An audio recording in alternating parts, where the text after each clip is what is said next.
आज युतीचे उमेदवार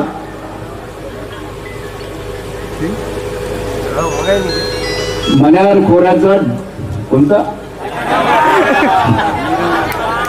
तुमच्याकडून म्हणून घ्यायचं शिवसेनेच्या आमदारानं म्हणल्यावर ते विषय संपला, कारण तुमचं चिन्हच वाघ आहे. आपल्या सर्वांचे उमेदवार माननीय प्रताप पाटील चिखलीकर, मतदारसंघातून गाव पातळीहून आलेले आमचे सर्व बूथ प्रमुख, शक्ती केंद्र प्रमुख, तालुका अध्यक्ष, सरपंच आणि सर्व कार्यकर्ते मित्र,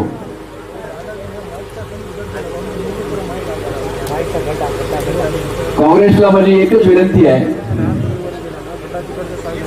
तुम्ही एखादा तुमचा नेता पाठवा, जमलंच तर अमर राजूरकरला पाठवा. या सभा कितीची आहे ते बघा.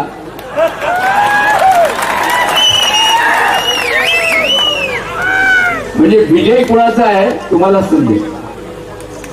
मित्र, फार विस्तारात मी जात नाही, आपल्याला आपल्या नेत्यांची भाषणं ऐकायची आहेत.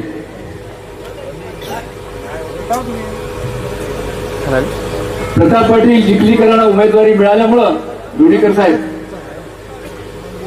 अतिशय उत्साहाचं असं वातावरण या ठिकाणी आहे.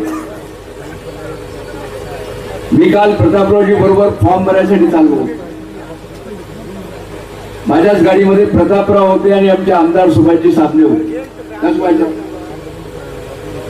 मातोश्रीहून उद्धवजी ठाकरेंचा फोन आला, प्रतापराव तुम्ही भारतीय जनता पक्षाचे नाही तर भारतीय जनता पक्ष व शिवसेनेचे उमेदवार आहात, तुम्हाला शुभेच्छा. निलेजी नाईक थोड्याच वेळानं नागपूरहून आमचे मुख्यमंत्री देवेंद्र फडणवीस यांचं प्रतापराव पूर्ण ताकदीनिशी लढा, पूर्ण ताकदीनिशी. प्रतापराव चिंता करू नका, मुजेगावकर तुम्ही फक्त तण लावा, तण मन लावा, धन लावायची गरज नाही. राज्याचा मुख्यमंत्री जेव्हा पूर्ण ताकदीनिशी आमच्या उमेदवाराच्या मागे उभा आहे, कशाची चिंता करू नका. नाही या मतदारसंघामध्ये अशा प्रकारची दहशत आहे लोणीकर साहेब. आमच्या मतदारसंघामध्ये धनशक्तीची फार मोठी दहशत आहे. अरे दिल्ली पासून तर गल्लीपर्यंत आता आपलं राज्य आहे, दिवस बदललेले आहेत. म्हणून चिंता करू नका, प्रतापरावच्या मागे नरेंद्र मोदीची ताकद आहे, देवेंद्रजी फडणवीसची ताकद आहे.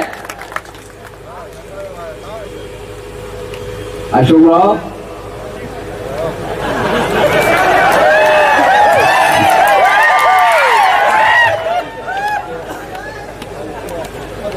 तुम्ही पूर्वीच्या थाटात बोलणं बंद करा. काल ते सभेमध्ये म्हणाले म्हणे मला प्रतापरावच्या उमेदवाराची दखल घ्यायची गरज नाही. आमचे भीमराव पाटील फार सुंदर बोलले, ते तेवढं रागात बोलले, पण मी मेवना असल्यामुळे मला तेवढं रागात बोलताय. प्रतापराव अशोकरावना आपण एवढंच सांगू की अशोकराव निवडणुका येतात जातात, विचाराची लढाई.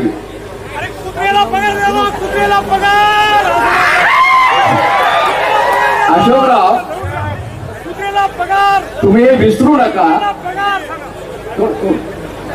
तुम्ही हे विसरू नका, तुम्ही जेव्हा चड्डीमध्ये शिक्षण घेत होतात तेव्हा प्रतापरावचे वडील आणि भास्करराव पाटील शंकरराव चव्हाणच्या मागे उभे होते. आम्हाला प्रतापरावला बोलण्याचा हक्क आहे. आम्ही आमची 25 वर्ष 30 वर्ष आमच्या मागे आमची घातलेली आहेत. मला आजही आमच्या मनामध्ये शंकरराव चव्हाणाबद्दल आदर आहे.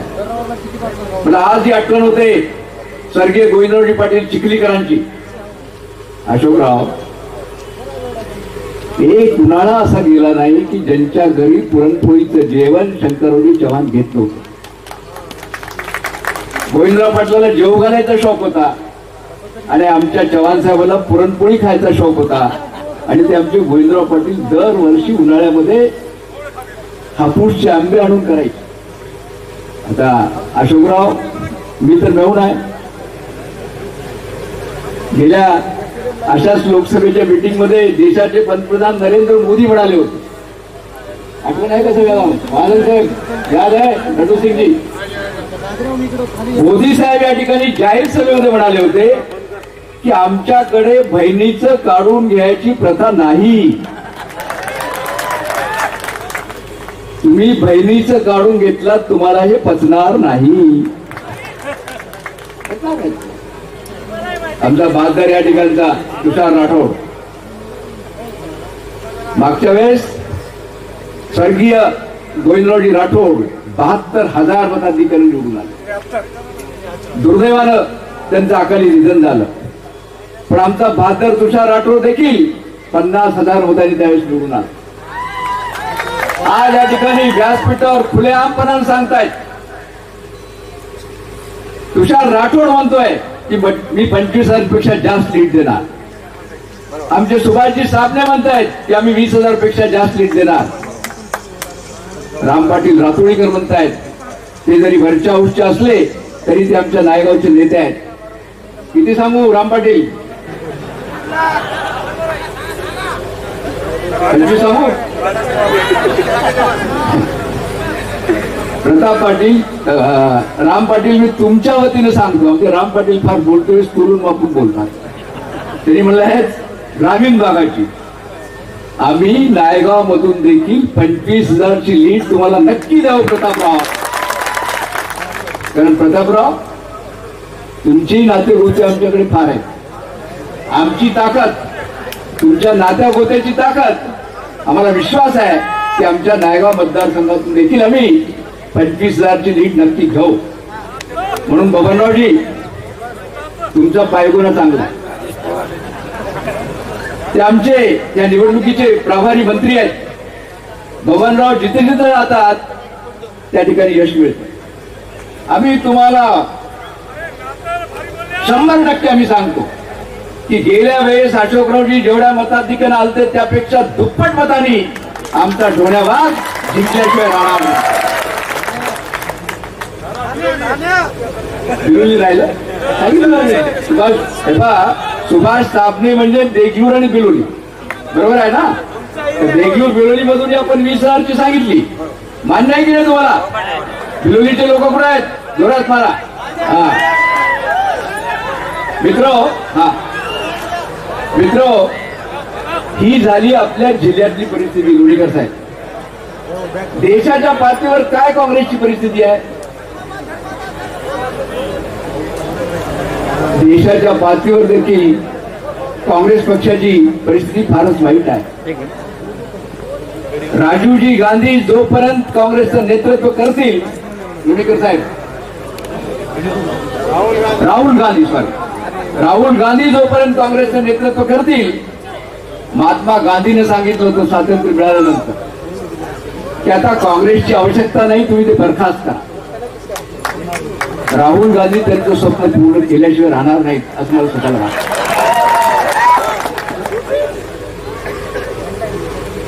राहुल गांधीची आणि नरेंद्र मोदीजीची तुलनाच होऊ शकते. एकीकडे आमचं नरेंद्र मोदी सारखं नेतृत्व आणि दुसरीकडे राहुल गांधी. आपण जर तुलना केली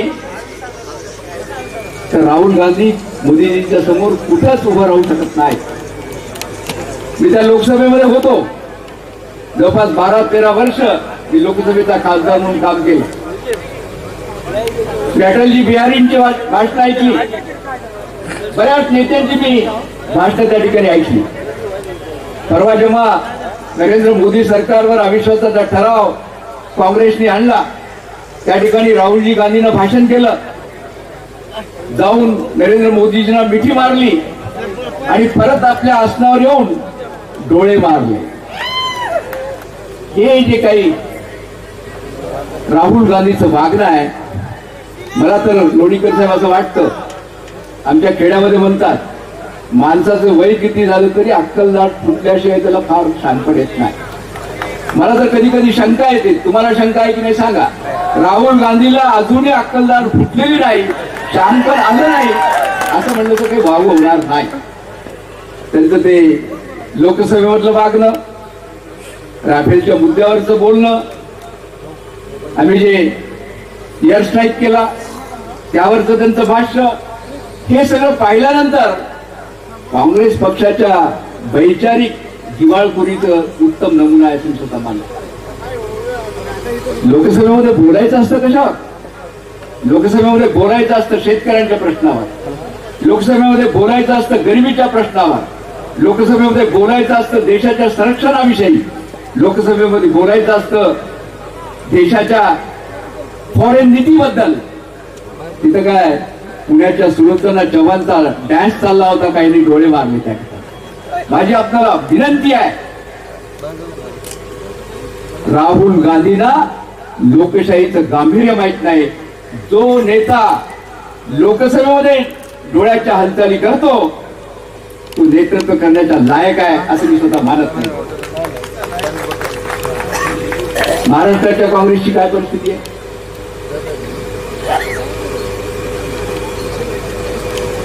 पूरी जी मैं बोलना चाहूंगा, बहुत ही बुरी हालत है. हमारे साले साहब ही कांग्रेस के अध्यक्ष थे अशोक चौहान, उन्होंने परसों एक स्टेटमेंट दिया जो क्लिप होगा. वो कहते हैं फोन के ऊपर, माझं कोणीही ऐकत नाही. अशोकरावजी, तुमचे गाव पातळीवरचे चेले चपाटे 5 वर्षापासून सांगत होते की भावी मुख्यमंत्री अशोकराव चव्हाण. आता तुमची परिस्थिती काय तुम्हीच सांगितली. माझं कुणी ऐकत नाही. हिंगोलीचं तिकीट मी देऊ शकत नाही, चंद्रपूरचं तिकीट मी देऊ शकत नाही. काल जे आमच्या वानखेडेचं तिकीट जाहीर झालं लोणीकर साहेब, ते यांच्या म्हणण्यावर झालं नाही. राजूजी सातवणी त्यांनी तिकीट दिलं असं सगळं. ज्यांनी महाराष्ट्रामध्ये काँग्रेस उभं केली वसंतदादा पाटला, त्यांचे नातू प्रतीक पाटील ते माझ्याबरोबर लोकसभेमध्ये होते. त्यांचं कालचं स्टेटमेंट ऐकल्यानंतर एवढं दुःख होतं की काँग्रेस विसर्जित झाल्याशिवाय राहणार नाही. आता दुसरे नेते आमचे शरदचंद्रजी पवार, लोणीकर साहेब, पद्मश्री शामरावजी कदमांच्या पुतळ्याच्या अनावराच्या निमित्तानं 1 महिन्यापूर्वी माननीय शरदचंद्रजी पवार नांदेडला, मी त्या सभेमध्ये होतो. मला बोलायची संधी मिळाली. मी म्हणालो पवार साहेबांना, पवार साहेब, तुमच्या 75व्या वाढदिवसाला मी दिल्लीमध्ये होतो आणि त्या कार्यक्रमाचे प्रमुख आमचे नेते भारताचे पंतप्रधान नरेंद्रजी मोदी होते. त्यांनी आपल्या भाषणामध्ये ते बोलले होते नरेंद्र मोदी कि शरद पवार जी अच्छी किसान है और शरद पवार जी को हवा का रुख समझता है. और सुंदर भाषण झालं होतं. त्यांनी सांगितलं की राजकारणाच्या हवेचे रुख त्याला समजतो आणि हवामानाचे रुख समजतो. मी पवार साहेबांना सांगितलं, साहेब, तुम्ही आघाडीची बैठक दिल्लीला आपल्या निवासस्थानी घेत होतात आणि त्याच वेळेस लोकसभेमध्ये मुलायमसिंगजी यादव आमच्या नरेंद्र मोदीजींना 2019च्या शुभेच्छा देत होते. जाहीर भाषण केलं मुलायमसिंग यादवनी. म्हणलं, साहेब, मला असं वाटतं की तुमचा सल्ला घेऊनच त्यांनी शुभेच्छा दिल्या असतील. ते नंतर काय ते बोलले. म्हणूनच शरद पवारांनी म्हाड्यामधून माघार घेतली. जाहीर झालं होतं म्हाड्यामधून पवारसाहेब उभारणार माघार घेतली. जसं अशोकरावनी अमितांना माघार घ्यायला लावली या ठिकाणी, प्रतापराव तुमचं नाव आल्यावर, तसं शरद पवारांनी अंदाज घेतला की महाराष्ट्रामध्ये आता काही काँग्रेसचं आणि राष्ट्रवादीचं खरं नाही, म्हणून त्यांनी म्हाड्यामध्ये काँग्रेस पक्षाच्या विरोधी पक्षाचा नेता राधाकृष्ण विखे पाटील त्यांचे चिरंजीव जेव्हा भारतीय जनता पक्षामध्ये प्रवेश करतात मला वाटतं एवढी वाईट परिस्थिती या काँग्रेसची यापूर्वी कधीही नव्हती. म्हणून प्रतापराव तुम्ही चिंता करू नका. आजपासून 2 भाकरी जास्त का. चिंता हे समोरचे लोक करतील. करताल की नाही चिंता. करा. प्रतापरावची चिंता 18 तारखेच्या मतदानापर्यंत समोर बसलेले आमचे कार्यकर्ते करतील. प्रतापराव रात्री जास्त जागू नका. प्रतापरावची चिंता जन आहे.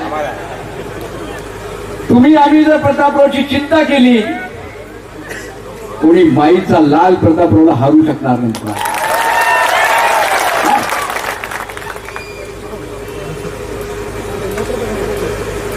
मी फार लांब बोलत नाही. अजूनही आपल्या सर्व नेत्यांना आपल्याला ऐकायचं आहे. मी 1-2 नारे मारेन त्याला आपण प्रतिसाद द्यायचा. देणार ना. मी म्हणेन भारत माता की. आपण सर्वांनी हात वर करून जय.